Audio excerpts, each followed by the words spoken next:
right, we want to delve into one sector that we definitely want to highlight. It's energy. So first off, let's get your take on oil prices here. I was speaking to a trader at the NYMEX who's looking for a breakout over 103, if that might happen. We're seeing, if we have sanctions coming on in Iran from the UK. What do you think, Stephanie, long and short term for oil prices? Okay, long term, I think oil prices can be in a range of about $80 to $100, and I think that's just a function of supply demand. I mean, if you look at the excess supply out there, OPEC has it, but you have declining curves happening in spades, right? So the supply is not as much as people think. Demand, I think, is going to still stay about 1.5% per year growth, largely due to China. Halliburton had a very positive conference a couple of weeks ago saying just that. So I think 80 to 100 is important because at that's a wide level, I know, but the companies can be very profitable and generate a lot of cash flow at those levels. With that, we're right now at that outlier because we're around 102. So you're saying even if we get above 102 and go to 108, it's that much more positive. It's going to be that much more, but it might be short-lived. Well, I just don't think, I don't think we go, I think 80 to 100 is based on what I see in terms of supply demand. And you think about, Europe slowing, you're thinking about, we're kind of muddling along in the U.S. and China is strong, but they're slowing. So that's why I say 80 to 100 is kind of where I think you can still own energy stocks and still be overweight energy stocks. And then very quickly, at what level does high oil prices get worrisome? Caterpillar will tell you above 100. They say the ideal price is about 90. I would say 90 to 100 is what we can handle. I think just above on that. The verge. Yeah, okay. I think above that you start to have to worry about the consumer. Exactly. And then psychologically, I think over 110, that's when everyone will get enamored with it. And that's when everyone will start talking about how could the market go higher with this extra tax on every consumer out there with oil and gasoline. All right, Scott, let's go to the OIHs because I know it's been something that you've been following, looking at an inverted head and shoulders pattern. Do you see a lot of strength here with that? Yes, this pattern that's been building for a while is showing you accumulation. It's showing you that people are buying along the bottom. And I love this pattern because we saw it the reverse way earlier in the year. We had a head and shoulders top and we broke 1250. We went down to 1100. It could have saved you a lot of money getting out. So maybe this pattern will get you long. So if you look here at the chart, you'll see this is what I'm talking about. You have the left shoulder. Okay, technicians are funny because everyone says it's like the names that they come up with are so complicated. This looks like a reverse head and shoulders, right? Left shoulder, head, right shoulder. So at this point, if you want to fragment it a little bit, closer, if it starts getting above this area right here of 128, you have a quick room to about 130. And then you have this downtrend that traders might be trading short again. So if we get above this, they get squeezed and they have to chase. And this is when people play for momentum. So if you talk about a measured move in the OIHs, usually it's a distance from the head to the neckline. So right here you have about 100, what is this, about 100 to 130. So if that's the case, next year, the measured move takes you back to the highs of 160, and I'm sure stocks that show relative strength within this group are going to go up percentage-wise a lot more. All right, so let's get to some stocks you might want to be looking at. So Wells Fargo had a note that says the consensus for next year is about 3.4% earnings growth, and that about 11% of the energy sector sales go to Europe.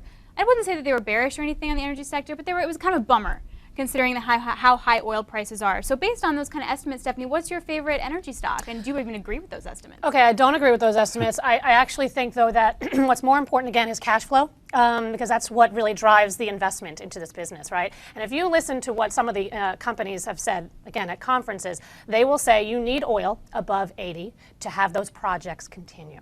So that's WTI, by the way. We're well above that, and that's Brent that they are saying, and we're well above that on the Brent price right now. So I think that you have to focus on everybody focuses on different variables. The cash flow component to me is the most important, and I'm still bullish. And if Scott is right in terms of us seeing a significant potential upside next year, you want to own the higher beta names in energy. You don't necessarily want to own the Exxons or the Conocos, which are great dividend stories. You want to own the companies that have more growth and more leverage to the underlying commodity. So maybe go ahead. So maybe if you're risk averse and you want the beta, you could be in like an Exxon, you could be in a COP, you could be in these names because it's a little slower, but more bang for the buck is what you're going to be looking for. So what are some of those names? Yeah. So okay, and then within energy, you've got a whole spectrum of types of companies. You can, I would say you want to own some integrateds, you want to own oil service, you want to own E&P, you want to own drillers and E&C. And so I think my top pick is Apache, and that is an E&P company. They're the largest company, one of the largest E&P companies in the world.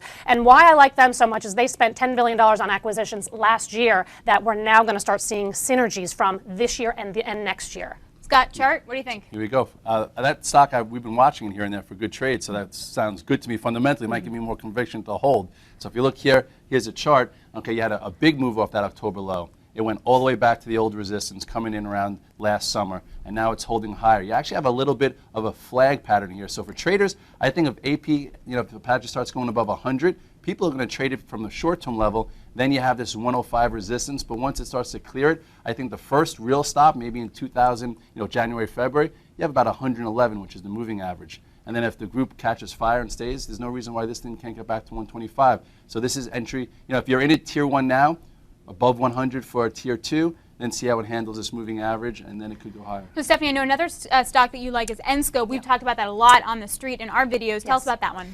Yeah, so this is one of the largest, again, it's kind of in the oil, in the rig market and drillers. And I like this company. It's kind of off the radar screen. Everyone tends to focus on Diamond Offshore and Neighbors and that kind of thing.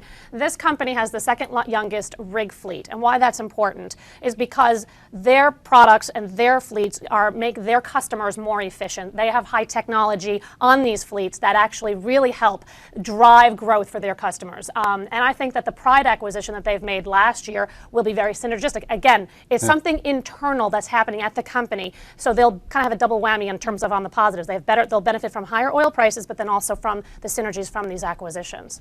Scott, I want to go to the chart. Take it away. Here you go. I'll just go right to it. If you take a quick look here, this came a long way. This was so battered and bruised. I guess no one really understood those acquisitions or whatnot. Here was that reversal, which was hard to see, but then you had a quick move, just like the last one we saw Apache, right back to resistance. So you normally have a pullback. It held the moving averages. It's above the moving averages. It's getting tight here. Traders, in my opinion, or even for me, I would start buying this above 52. And then once it clears 54, it's got a clear sailing all the way back to those old highs. And those old highs are around 60. And if you take a quick look at the weekly chart, you will see that this stock really has nothing to the left. So to me, that's even more exciting because you could probably even go to 75 if everything works out. Yeah, that's one of the, we were saying under the radar stocks, but Schlumberger is also a stock you like, Stephanie. It's very much on the radar, the biggest oil services stock out there. Is the story played out at all? No, it's still down from 94, their high, and I think that the stock trading at a 10-year discount to its historical average on a valuation basis.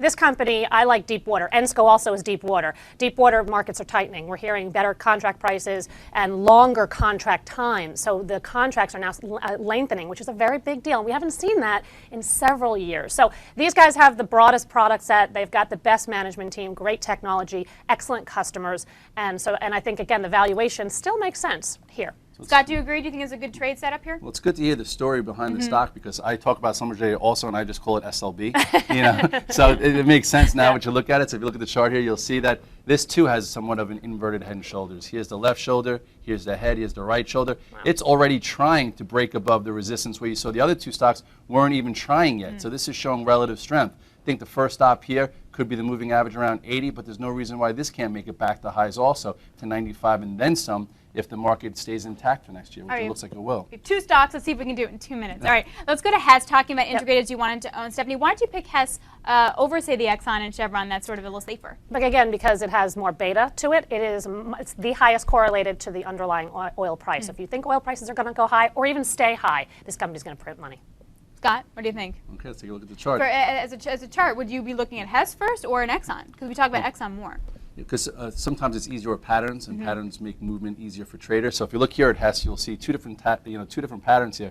This had a nice move off the lows, came in. It doesn't have like a level to trade through. Right now it is holding higher. It's above the moving averages. I would say above this 61.84, you'll have a move to this resistance around 65 and then the moving average. And once it does clear this, there's really nothing up until this area. But the difference between XOM is that there was a downtrend that people were shorting versus. So to downtrends break, to me it's exciting because it's a point of reference. So you have a high, lower high, another lower high, and it's getting above it. So here's a nice trade, and the longer we go sideways, the easier we have a move to 84 and back to the high. So it's just a different pattern. This was the last time we talked about XOM, if you remember on the show, Alex, right around 74.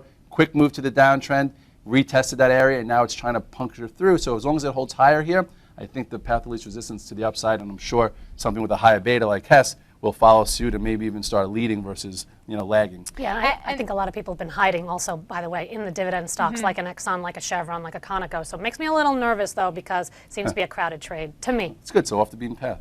And the last stock we want to hit on very quickly is going to be Fluor. Stephanie, you like this as an oil play. Explain to us why. Yeah, it's an engineering and construction company, so people wouldn't necessarily associate it with energy, but 60% of their business combined with backlog is oil and gas projects. So they're building projects around the world for the oil companies. And we just talked about the oil companies are very cash rich, they're very strong, the projects are going to continue to be announced, and that's a beneficiary to Fluor. Fluor is the largest company in the world in this particular industry, and it's trading also, again, at a 10-year discount to its historical average. Scott, what does the chart tell you? Is this a stock you would want to be interested in? I don't really look at it that often. Yeah. I just put it up, and it looks very interesting now because I see 2 price points that I might be excited about. So take a look here. You'll see first another inverted head and shoulders pattern, but you have 2 pivots. This is one right around about 56.40, and then I just talked to you about downtrends that we love to trade through if they break, and here it is. So there's another level coming up to about 57. So this would be buy area 1. Probably will pause at this mini downtrend, and then if it can go sideways and get through it, that's another trade to take it probably to 62, which would be a spot to take some off. But then once it breaks this downtrend, you have the movement and you have the freedom to keep moving higher if this group stays in vogue. And fundamentally, it seems like it will. All right, well, that's it for us for today. Stephanie, I want to thank you so much for joining us. It was a lot of fun to get a really good fundamental and then technical analysis of energy and the stock market. So thank you, guys. Thank you. Thanks for being here. All right. Something different. It's something different. we like different. All right, well, happy Wednesday, everybody. Happy trading. I'm Alix Steele from theStreet.